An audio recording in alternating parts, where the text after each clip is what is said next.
Well, as a parent of four, I, will start with my experience with the first three kids. I was a young father, and of course I'm from a deaf family, but I also have three hearing siblings. So when I had kids, I hoped that they would be deaf. And my ex-wife was from a deaf family as well. So our first son was born deaf. That was a huge relief. We were happy. Our second child, we're again hoping for the second to be deaf. They were. So now the third.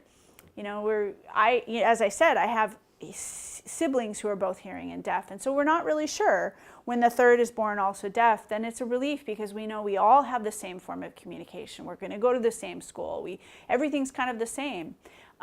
Talk about that technology around that time. Yeah.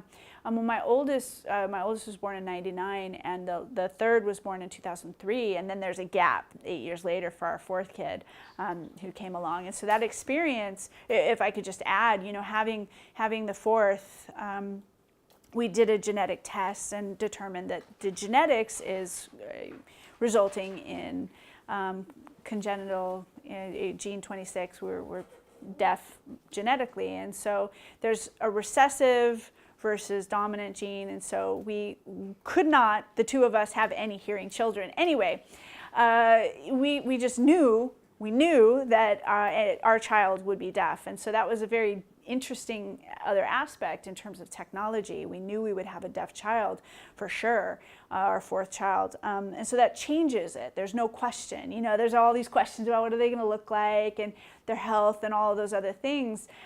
It's not, with my fourth, it wasn't about hoping they're deaf and thinking they might be hearing and questioning what it was going to be like with the siblings.